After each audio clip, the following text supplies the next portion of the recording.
ആരായിരുന്നു റിപ്പർ ചന്ദ്രൻ? തമിഴ്നാട് സ്വദേശിയായ ചന്ദ്രൻ എന്ന സേലം ചന്ദ്രൻ എങ്ങനെയാണ് പിൽക്കാലത്ത് കേരളത്തെ നടുക്കിയ റിപ്പർ ചന്ദ്രനായി മാറിയത്? ഭീതിയുടെ കരിനിഴൽ വീണ കേരളത്തിന്റെ മലയോര ഗ്രാമങ്ങളെ വിറപ്പിച്ച ആ പേര് ഇന്നും പലരുടെയും ഓർമ്മകളിൽ ഒരു നടുക്കമാണ്. റിപ്പർ ചന്ദ്രൻ വെറുമൊരു ക്രിമിനൽ എന്നതിലുപരി ഉറങ്ങിക്കിടക്കുന്നവരെ മരണത്തിലേക്ക് തള്ളിവിടുന്ന ഒരു നിഴലായി അവൻ മാറി. 1980കളുടെ മധ്യകാലം വടക്കൻ കേരളത്തിലെ ആ മലയോര ഗ്രാമം പകലിലെ അധ്വാനം കഴിഞ്ഞ് നേരത്തെ തന്നെ ഉറക്കത്തിലേക്ക് വഴുതി വീണിരുന്നു. കോടമഞ്ഞും കുന്നിൻ ചെരുവുകളിലെ റബ്ബർ മരങ്ങളും ആ രാത്രിക്ക് ഒരു പ്രത്യേക നിഗൂഢത നൽകി. അന്ന് ആരും അറിഞ്ഞില്ല ആ മരങ്ങൾക്കിടയിലൂടെ ഒരു കാലൻ നടന്നു വരുന്നുണ്ടായിരുന്നു എന്ന്. ഒരു ചെറിയ ഓടുമേഞ്ഞ വീട്, അവിടെ ഒരു കുടുംബം സമാധാനമായി ഉറങ്ങുന്നു. പുറത്ത് കാറ്റിൽ ഇലകൾ അനങ്ങുന്ന ശബ്ദം മാത്രം. പെട്ടെന്നാണ് വീടിന്റെ പിൻവശത്തെ വാതിൽക്കൽ ഒരു നേർത്ത ശബ്ദം കേട്ടത്. മരക്കഷ്ണങ്ങൾക്കിടയിലൂടെ ആരോ ഒരാൾ വീടിനുള്ളിലേക്ക് നൂഴ്ന്നു കടന്നു. കയ്യിൽ കനമുള്ള ഒരു ഇരുമ്പ് ദണ്ടും കണ്ണുകളിൽ ക്രൂരതയും ഒളിപ്പിച്ച ചന്ദ്രൻ അകത്തെ മുറിയിലേക്ക് നടന്നു. ഉറങ്ങിക്കിടക്കുന്നവരുടെ ശ്വാസോച്ഛ്വാസം അവന് ആവേശം നൽകി. യാതൊരു പ്രകോപനവുമില്ലാതെ മുൻപരിചയമില്ലാത്ത ആ മനുഷ്യരുടെ തല ലക്ഷ്യമാക്കി അവൻ തന്റെ ആയുധം ആഞ്ഞു വീശി. ഒരു നിലവിളി പോലും പുറത്തു വരാൻ അനുവദിക്കാതെ ആ വീടിന്റെ നാഥൻ മരണത്തിലേക്ക് വീണു. ചന്ദ്രൻ അവിടെ നിർത്തിയില്ല. ചോരയിൽ കുതിർന്ന ആ മുറിയിൽ അവൻ തന്റെ താണ്ഡവം തുടർന്നു. വീടിനുള്ളിലെ ആഭരണങ്ങളോ പണമോ മാത്രമായിരുന്നില്ല അവന്റെ ലക്ഷ്യം. മറിച്ച് ആ കൊലപാതകങ്ങളിൽ അവൻ കണ്ടെത്തിയ ഒരുതരം പൈശാചിക സന്തോഷമായിരുന്നു. പിറ്റേന്ന് പുലർച്ചെ ആ ഗ്രാമം ഉണർന്നത് നടുക്കുന്ന ഒരു വാർത്ത കേട്ടുകൊണ്ടായിരുന്നു. ഒരേ കുടുംബത്തിലെ അംഗങ്ങൾ ക്രൂരമായി കൊല്ലപ്പെട്ടിരിക്കുന്നു.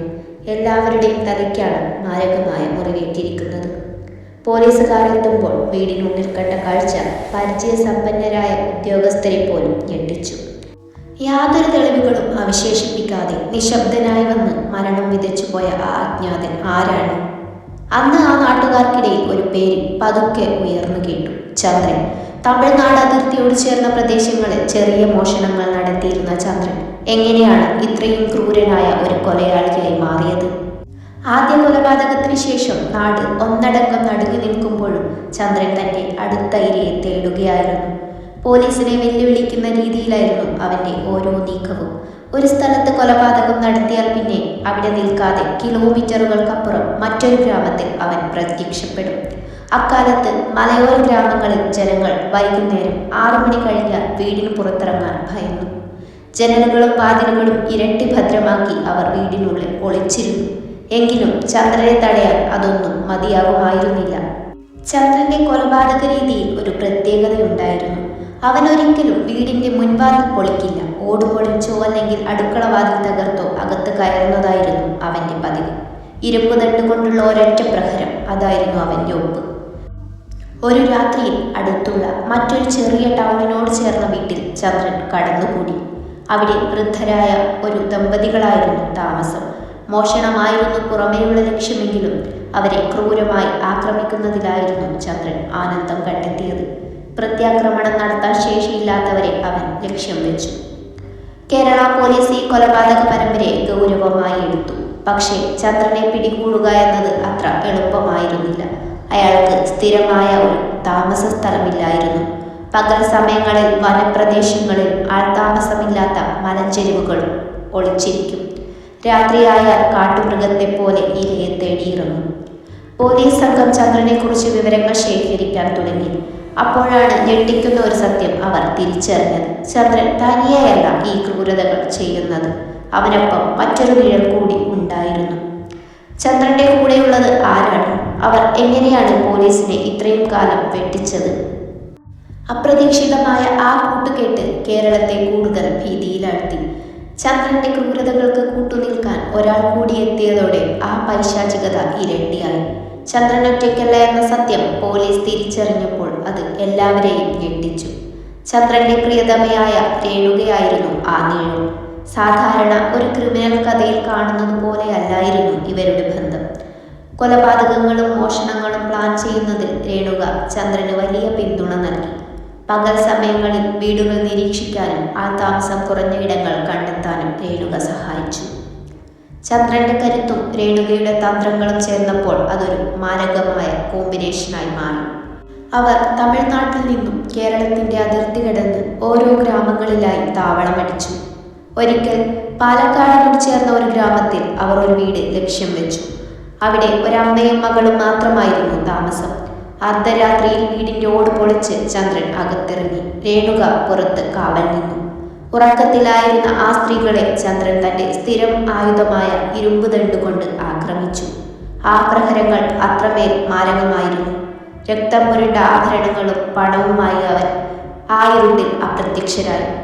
മോഷണ വസ്തുക്കൾ വിൽക്കാൻ രേണുകയുടെ സാമർഥ്യം അവരെ സഹായിച്ചു. ഇത് പോലീസിനെ കൂടുതൽ കുഴപ്പത്തിലാക്കി. കാരണം അവർക്ക് സ്ഥിരമായ ഒരു വിൽപ്പനക്കാരൻ ഉണ്ടായിരുന്നില്ല. ലണ്ടനിലെ കുപ്രസിദ്ധ കൊലയാളി ജാക്ക് ദ റിപ്പർ ശൈലിയിലുള്ള ക്രൂരതകൾ ചന്ദ്രൻ ആവർത്തിച്ചതോടെയാണ് നാട്ടുകാർ അവനെ റിപ്പർ ചന്ദ്രൻ എന്ന് വിളിച്ചു തുടങ്ങിയത്. കൊലപാതകത്തിന് ശേഷം ഇരകളുടെ ശരീരത്തോട് അവൻ കാണിച്ചിരുന്ന വൈകൃതങ്ങൾ പോലീസിനെ പോലും അസ്വസ്ഥരാക്കി. ഓരോ കൊലപാതകത്തിന് ശേഷവും ചന്ദ്രൻ കൂടുതൽ ആത്മവിശ്വാസം നേടി. താൻ പിടിക്കപ്പെടില്ലെന്ന അഹങ്കാരം അവനിൽ വളർന്നു. എന്നാൽ പോലീസ് തങ്ങളുടെ വല മുറുക്കി തുടങ്ങിയിരുന്നു. ഓരോ സ്റ്റേഷനുകളിലും ചന്ദ്രന്റെയും രേണുകയുടെയും രൂപസാദൃശ്യമുള്ളവരെ നിരീക്ഷിക്കാൻ പ്രത്യേക സ്ക്വാഡുകൾ രൂപീകരിച്ചു. ഇത്രയും ജാഗ്രതയുണ്ടായിട്ടും ചന്ദ്രൻ എങ്ങനെയാണ് പോലീസിനെ വീണ്ടും വെട്ടിച്ചത്? അവന്റെ അടുത്ത ലക്ഷ്യം ആരായിരുന്നു? പോലീസ് സംവിധാനങ്ങൾ ഉണർന്നു പ്രവർത്തിക്കാൻ തുടങ്ങിയതോടെ കളി കാര്യമായി. കേരളം കണ്ടിട്ടുള്ളതിൽ വെച്ച് ഏറ്റവും വലിയ മനുഷ്യവേട്ടകളിലൊന്നിന് തുടക്കമായി. തുടർച്ചയായ കൊലപാതകങ്ങൾ സർക്കാരിനെ പ്രതിക്കൂട്ടിലാക്കി. ജനങ്ങൾ തെരുവിലിറങ്ങി. അതോടെ അന്നത്തെ പ്രമുഖരായ അന്വേഷണ ഉദ്യോഗസ്ഥരെ ഉൾപ്പെടുത്തി ഒരു പ്രത്യേക സംഘം രൂപീകരിച്ചു. ചന്ദ്രന്റെ സഞ്ചാരപഥങ്ങൾ അവർ മാപ്പിൽ അടയാളപ്പെടുത്തി. തമിഴ്നാട് അതിർത്തിയോട് ചേർന്ന വനമേഖലകളും റെയിൽവേ ട്രാക്കുകളുമാണ് അവൻ പ്രധാനമായും ഉപയോഗിക്കുന്നതെന്ന് പോലീസ് മനസ്സിലാക്കി. ഓരോ രാത്രിയും നൂറുകണക്കിന് പോലീസുകാർ വേഷം മാറി ഗ്രാമങ്ങളിൽ കാവൽ നിന്നു. ഓപ്പറേഷൻ റിപ്പർ എന്ന പേരിൽ വലിയൊരു തിരച്ചിൽ തന്നെ ആരംഭിച്ചു. ഒരിക്കൽ പാലക്കാട് ജില്ലയിലെ ഒരു ഉൾഗ്രാമത്തിൽ ചന്ദ്രനും രേണുകയും ഉണ്ടെന്ന രഹസ്യ വിവരം പോലീസിന് ലഭിച്ചു. ഒരു പഴയ തറവാടിന് സമീപത്തെ കാട്ടിലായിരുന്നു അവർ ഒളിച്ചിരുന്നത്. പോലീസ് സംഘം നിശബ്ദമായി ആ പ്രദേശം വളഞ്ഞു. തോക്കുകളുമായി അവർ പതുക്കെ മുന്നോട്ട് നീങ്ങി. പെട്ടെന്നാണ് ഉണങ്ങിയ ഇലകൾക്ക് മുകളിൽ ആരുടെയോ കാലടി ശബ്ദം കേട്ടത്. പോലീസ് ടോർച്ച് തെളിച്ചു. വെളിച്ചം വീണത് ചന്ദ്രന്റെ മുഖത്തായിരുന്നു. ഭയത്തിന് പകരം ക്രൂരമായ ഒരു ചിരിയായിരുന്നു അവന്റെ മുഖത്ത്.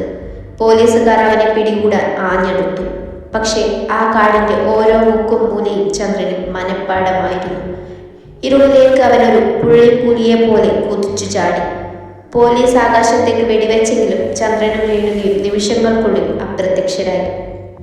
ഈ രക്ഷപ്പെടലിൽ രേണുകയ്ക്ക് വലിയ പങ്കുണ്ടായിരുന്നു. പോലീസുകാരുടെ നീക്കങ്ങൾ ദൂരത്തു നിന്നു തന്നെ നിരീക്ഷിക്കാനും ചന്ദ്രന് കൃത്യമായ സിഗ്നലുകൾ നൽകാനും അവൾ മിടുക്കിയായിരുന്നു. അവർ വെറും കൊലയാളികൾ മാത്രമല്ല, പോലീസിനേക്കാൾ വേഗത്തിൽ ചിന്തിക്കുന്ന കുറ്റവാളികളാണെന്ന് അന്ന് ഉദ്യോഗസ്ഥർക്ക് ബോധ്യമായി. ഈ തോൽവി പോലീസിനെ കൂടുതൽ പ്രകോപിപ്പിച്ചു. ചന്ദ്രനെ പിടികൂടാൻ അവർ പുതിയൊരു തന്ത്രം മെനഞ്ഞു. ഡെക്കോയ്, അതായത് ആളില്ലാത്ത വീടുകളിൽ പോലീസുകാർ തന്നെ സാധാരണക്കാരെ പോലെ താമസിക്കുക. ചന്ദ്രൻ വരുമെന്ന് ഉറപ്പുള്ള സ്ഥലങ്ങളിൽ അവർ കെണിയൊരുക്കി കാത്തിരുന്നു. ആ കെണിയിൽ ചന്ദ്രൻ വീഴുമോ, അതോ അടുത്ത ഇരയെ തേടി അവൻ പുതിയൊരു താവളം കണ്ടെത്തുമോ?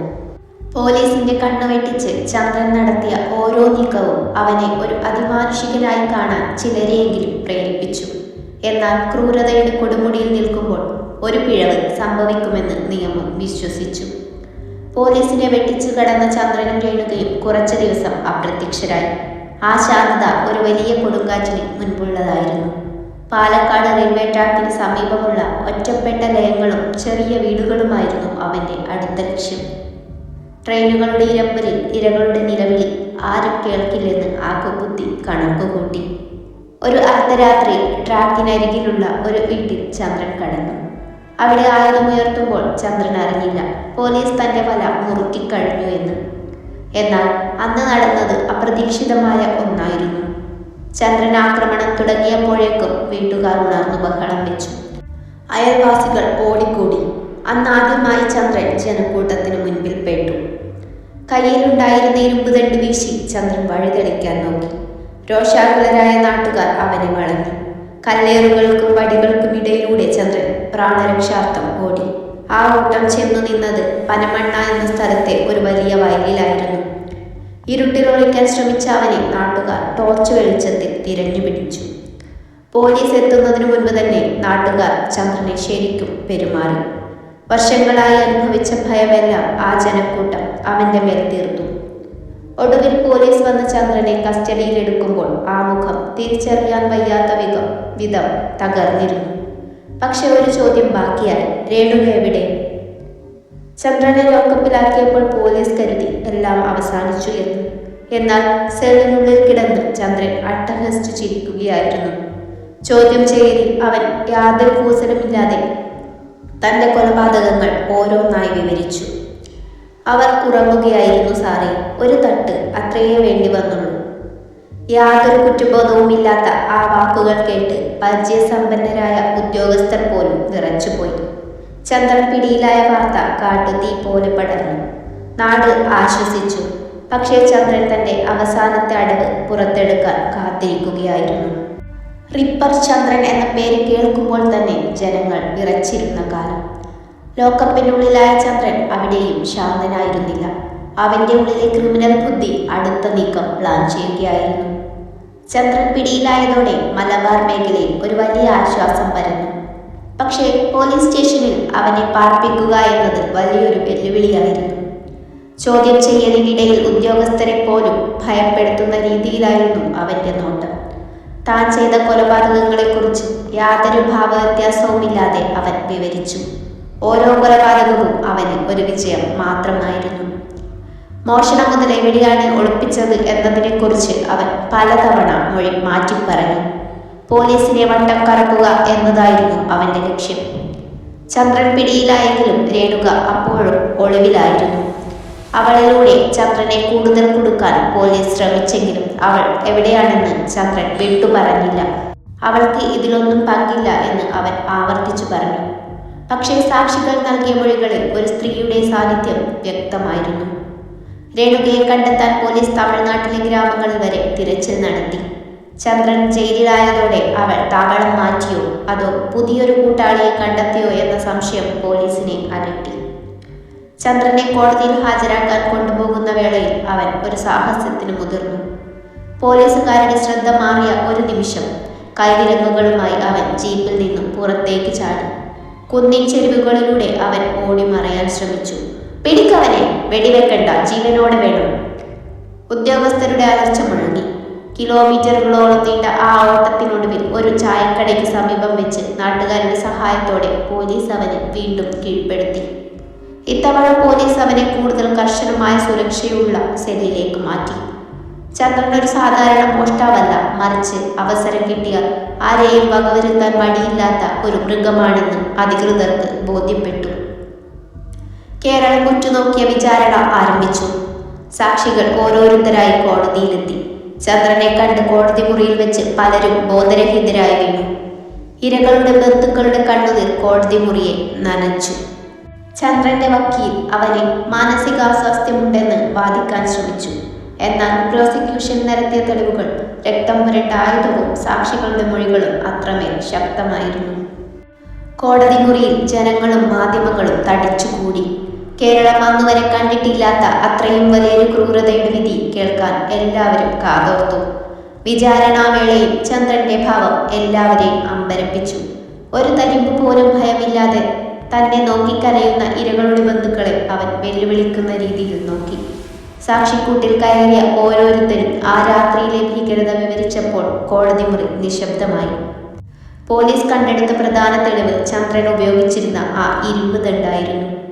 അതിൽ പറ്റിപ്പിടിച്ചിരുന്ന രക്തക്കറകൾ DNA പരിശോധനയൊന്നും അത്ര സജീവമല്ലാത്ത ആ കാലത്തും ശാസ്ത്രീയമായി തെളിയിക്കപ്പെട്ടു. ചന്ദ്രന്റെ വിരലടയാളങ്ങൾ പല വീടുകളിലെയും വാതിലുകളിലും അലമാരകളിലും തെളിഞ്ഞു കണ്ടു. അതിനിടയിൽ പോലീസിന് ഒരു നിർണായക വിവരം ലഭിച്ചു. ഒളിവിലായിരുന്ന രേണുകയെ തമിഴ്നാട് അതിർത്തിയിലെ ഒരു ഗ്രാമത്തിൽ നിന്ന് പോലീസ് സംഘം പൊക്കി. അവൾ തനിച്ചായിരുന്നില്ല. മോഷ്ടിച്ച സ്വർണ്ണാഭരണങ്ങൾ വിൽക്കാൻ ശ്രമിക്കുന്നതിനിടയിലാണ് അവൾ വലയിലായത്. രേണുകയെ കോടതിയിൽ ഹാജരാക്കിയപ്പോൾ ചന്ദ്രന്റെ ഭാവം മാറി. അവൾക്കെതിരെ മൊഴി വരാതിരിക്കാൻ അവൻ ശ്രമിച്ചു. എന്നാൽ മോഷണ മുതലുകൾ സൂക്ഷിച്ചതിനും ഗൂഢാലോചനയിൽ പങ്കെടുത്തതിനും അവൾക്കെതിരെ ശക്തമായ തെളിവുകൾ ഉണ്ടായിരുന്നു. ക്രൂരതയുടെ ആ പൈശാചിക ജോഡികൾ ഒടുവിൽ നിയമത്തിനു മുന്നിൽ ഒന്നിച്ചു. 1980കളുടെ അവസാനത്തിൽ ആ ചരിത്രപരമായ വിധി വന്നു. ജഡ്ജി തന്റെ വിധിന്യായത്തിൽ ചന്ദ്രനെ വിശേഷിപ്പിച്ചത് സമൂഹത്തിന് ഭീഷണിയായ ഒരു ക്രൂരമൃഗം എന്നായിരുന്നു. യാതൊരു ദയയും അർഹിക്കാത്ത കുറ്റകൃത്യങ്ങളാണ് അവൻ ചെയ്തത്. കോടതി വിധിച്ചു റിപ്പർ ചന്ദ്രന് വധശിക്ഷ. രേണുകയ്ക്ക് മോഷണത്തിലും ഗൂഢാലോചനയിലും പങ്കെടുത്തതിന് കഠിന തടവും വിധിച്ചു. വിധി കേട്ടപ്പോൾ ചന്ദ്രൻ ഒന്ന് പുഞ്ചിരിക്കുക മാത്രം ചെയ്തു. ആ പുഞ്ചിരിക്ക് പിന്നിൽ എന്തായിരുന്നു എന്ന് ആർക്കും മനസ്സിലായില്ല. കണ്ണൂർ സെൻട്രൽ ജയിലിലെ അതീവ സുരക്ഷയുള്ള സെല്ലിലേക്ക് ചന്ദ്രനെ മാറ്റി. അവിടെയും അവൻ ശാന്തനായിരുന്നില്ല. തൂക്കുമരത്തിലേക്കുള്ള ദൂരം കുറയും തോറും അവന്റെ ഉള്ളിലെ ക്രൂരത പാക്കുകളായി പുറത്തു വന്നു. താൻ ചെയ്ത കൊലപാതകങ്ങളുടെ എണ്ണം പോലീസ് പറഞ്ഞതിനേക്കാൾ കൂടുതലാണെന്ന് അവൻ ജയിൽ ഉദ്യോഗസ്ഥരോട് വെളിപ്പെടുത്തി തുടങ്ങി. ഞാൻ ചെയ്തത് ആരും അറിയില്ല സാറേ, ഇനിയും ഒരുപാട് പേരുണ്ട് ആ പട്ടികയിൽ. ചന്ദ്രന്റെ ആ വെളിപ്പെടുത്തൽ പോലീസിനെ വീണ്ടും കുഴപ്പത്തിലാക്കി. അവൻ പറയുന്നതൊക്കെ സത്യമാണോ അതോ വെറും വീരവാദമാണോ? കണ്ണൂർ സെൻട്രൽ ജയിലിലെ ആ ഇടുങ്ങിയ സെല്ലിൽ പുറത്തെ ലോകം തന്നെ ഭയപ്പെട്ട ആ റിപ്പർ തന്റെ അവസാന നാളുകൾ എണ്ണിക്കഴിയുകയായിരുന്നു. വധശിക്ഷ കാത്തു നിൽക്കുന്നവർ സാധാരണയായി പ്രാർത്ഥനയിലോ നിശബ്ദതയിലോ മുഴുകാറുണ്ട്. എന്നാൽ ചന്ദ്രൻ വ്യത്യസ്തനായിരുന്നു. കണ്ണൂർ ജയിലിലെ അതീവ സുരക്ഷാ സെല്ലിൽ കഴിയുമ്പോഴും ചന്ദ്രന്റെ മുഖത്ത് ഭയത്തിന്റെ നിഴൽ വീണില്ല. ജയിൽ ഉദ്യോഗസ്ഥരോട് അവൻ സംസാരിക്കാൻ തയ്യാറായിരുന്നില്ലെങ്കിലും ഇടയ്ക്ക് അവൻ പുലമ്പുന്ന കാര്യങ്ങൾ കേട്ട് വാർഡന്മാർ പോലും ഞെട്ടിപ്പോയി. പോലീസ് കണ്ടെത്തിയതിനേക്കാൾ കൂടുതൽ കൊലപാതകങ്ങൾ താൻ ചെയ്തിട്ടുണ്ടെന്ന സൂചനകൾ അവൻ നൽകി. സർ, മരിച്ചവരൊക്കെ ഭാഗ്യമുള്ളവരാണ്, അവർക്ക് വേദനിച്ചില്ല എന്ന് ക്രൂരമായ ചിരിയോടെ അവൻ ഒരിക്കൽ ഒരു വാർഡനോട് പറഞ്ഞു. ആ വാക്കുകൾ കേട്ട് പരിചയസമ്പന്നരായ ഉദ്യോഗസ്ഥർ പോലും അവനിൽ നിന്ന് അകലം പാലിച്ചു. അതേസമയം മറ്റൊരു ജയിലിൽ കഠിന തടവ് അനുഭവിച്ചിരുന്ന രേണുക തന്റെ ജീവിതം മാറിപ്പോയതിൽ പശ്ചാത്തപിക്കുന്നതായി ഭാവം നടിച്ചു. ചന്ദ്രന്റെ സ്വാധീന വലയത്തിൽ പെട്ടുപോയതാണെന്ന് താനെന്നും തന്റെ കുടുംബം തകർന്നു എന്നും അവൾ പോലീസിനോട് പറഞ്ഞു. ചന്ദ്രനുമായുള്ള ബന്ധം അവൾ പതുക്കെ നിഷേധിക്കാൻ തുടങ്ങി. എന്നാൽ അവർ ഒന്നിച്ച് നടത്തിയ ക്രൂരതകൾക്ക് സാക്ഷികൾ അനേകമായിരുന്നു. ചന്ദ്രന്റെ വധശിക്ഷ നടപ്പിലാക്കുന്നതിനു മുൻപ് നിയമപരമായ എല്ലാ വാതിലുകളും തുറന്നു കിടപ്പുണ്ടായിരുന്നു. ഹൈക്കോടതിയും സുപ്രീം കോടതിയും വിധി ശരിവെച്ചു. ഒടുവിൽ രാഷ്ട്രപതിക്ക് സമർപ്പിച്ച ദയാഹർജിയും തള്ളി. അതോടെ ആ കാലന്റെ സമയം തെളിഞ്ഞു. 1991 അത്. ജയിൽ നിയമമനുസരിച്ച് ശിക്ഷ നടപ്പിലാക്കുന്നതിന് ദിവസങ്ങൾക്ക് മുൻപ് ചന്ദ്രനെ അത് അറിയിച്ചു. സാധാരണയായി പ്രതികൾ തളർന്നു വീഴാറുണ്ട്. പക്ഷേ ചന്ദ്രൻ ശാന്തനായി തന്റെ ഭക്ഷണം കഴിച്ചു. അവൻ ചോദിച്ച അവസാനത്തെ ആഗ്രഹം എന്തായിരുന്നു എന്നറിയാൻ എല്ലാവർക്കും ആകാംക്ഷയായിരുന്നു. തൂക്കിലേറ്റുന്നതിന് തൊട്ടടുത്ത ദിവസം ചന്ദ്രനെ കാണാൻ ചില ഉദ്യോഗസ്ഥരെത്തി. അവൻ ആരോടും പരിഭവമോ പേടിയോ കാണിച്ചില്ല. പക്ഷേ അവന്റെ കണ്ണുകളിൽ അപ്പോഴും ആ പഴയ വേട്ടക്കാരന്റെ തിളക്കം ഉണ്ടായിരുന്നു. എനിക്ക് ആരെയും കാണണ്ട എന്നായിരുന്നു അവന്റെ മറുപടി. ആ രാത്രി കണ്ണൂർ ജയിലിൽ അസാധാരണമായ ഒരു നിശബ്ദത പടർന്നു. മറ്റു തടവുകാർ പോലും ആ ഭീകരന്റെ അവസാന നിമിഷങ്ങളെക്കുറിച്ച് ആലോചിച്ച് അസ്വസ്ഥരായി. പിറ്റേന്ന് പുലർച്ചെ ചന്ദ്രന്റെ ജീവിതത്തിലെ അവസാനത്തെ സൂര്യോദയമായിരിക്കും. ആ പുലർച്ചെ തൂക്കുമരത്തിലേക്ക് നടക്കുമ്പോൾ ചന്ദ്രൻ എന്തെങ്കിലും വെളിപ്പെടുത്തിയോ? അവന്റെ മരണം കൊണ്ട് ആ ഭീതി അവസാനിച്ചോ? 1991 ജൂലൈ മാസം കണ്ണൂർ സെൻട്രൽ ജയിലിലെ ആ കറുത്ത പുലരി വിരുന്നെത്തി. കേരളത്തിന്റെ ചരിത്രത്തിൽ ഒരു കുറ്റവാളിയുടെ അന്ത്യം കുറിക്കാൻ രാജ്യം ഒരുങ്ങുകയായിരുന്നു. പുലർച്ചെ 4 മണി. ജയിൽ അധികൃതർ ചന്ദ്രന്റെ സെല്ലിന് മുൻപിലെത്തി. നിയമപ്രകാരമുള്ള കുളിയും പ്രാർത്ഥനയും കഴിഞ്ഞ ചന്ദ്രൻ അധികൃതർ നൽകിയ പുതിയ വസ്ത്രങ്ങൾ ധരിച്ചു. സാധാരണയായി വധശിക്ഷയ്ക്ക് വിധിക്കപ്പെട്ടവർ ഈ സമയത്ത് ബോധരഹിതരാവുകയോ അലറി വിളിക്കുകയോ ചെയ്യാറുണ്ട്. എന്നാൽ ചന്ദ്രൻ ശാന്തനായിരുന്നു. ഒരു കല്ലുപോലെ ഉറച്ച മനസ്സുമായി അവൻ ജയിൽ ഉദ്യോഗസ്ഥരെ നോക്കി. അവന്റെ കണ്ണുകൾ കെട്ടാൻ കറുത്ത തുണിയെടുത്തപ്പോൾ ചന്ദ്രൻ അവസാനമായി ഒരു കാര്യം ആവശ്യപ്പെട്ടു. എനിക്കൊന്ന് ചിരിക്കണം സാറേ എന്നായിരുന്നു അക്രൂരമായ മറുപടി. അവന്റെ വന്യമായ ആ ചിരി ജയിൽ മതിലുകൾക്കുള്ളിൽ പ്രതിധ്വനിച്ചു. കൈകൾ പുറകിൽ കെട്ടി വാർഡന്മാരുടെ അകമ്പടിയോടെ അവൻ ആ ഇടുങ്ങിയ വഴിയിലൂടെ നടന്നു. ഇരുമ്പ് പടികൾ കയറി തൂക്കുമരത്തിന് മുകളിൽ എത്തിയപ്പോൾ അവിടെ ആ രാജാവ് കാത്തു നിൽക്കുന്നുണ്ടായിരുന്നു. ചന്ദ്രന്റെ കഴുത്തിൽ ആ കനത്ത കയർ മുറുക്കി. മരണത്തിന് തൊട്ടു മുൻപുള്ള നിമിഷങ്ങളിൽ പശ്ചാത്തപിക്കാൻ അവസരം നൽകിയെങ്കിലും അവൻ മൗനം പാലിച്ചു. തന്റെ ഇരകൾ അനുഭവിച്ച അതേ ഭീകരത, ഒരുപക്ഷെ അതിനേക്കാൾ വലിയൊരു ഏകാന്തത അവൻ ആ നിമിഷം അനുഭവിച്ചിരിക്കാം. ലിവർ വലിക്കപ്പെട്ടു. നിമിഷങ്ങൾക്കുള്ളിൽ ആ ക്രിമിനലിന്റെ ശരീരം താഴേക്ക് പതിച്ചു. മിനിറ്റുകൾക്ക് ശേഷം ഡോക്ടർ മരണം സ്ഥിരീകരിച്ചു. റിപ്പർ ചന്ദ്രൻ എന്ന പേരിൽ കേരളത്തിന്റെ ഔദ്യോഗിക രേഖകളിൽ മരിച്ചവൻ എന്ന് അടയാളപ്പെടുത്തപ്പെട്ടു. ചന്ദ്രൻ മരിച്ച വാർത്ത റേഡിയോയിലൂടെയും പത്രങ്ങളിലൂടെയും കേരളം അറിഞ്ഞു. ജനങ്ങൾ മധുരം വിതരണം ചെയ്തു. ആശ്വാസത്തിന്റെ നെടുവീർപ്പുകളേറ്റു.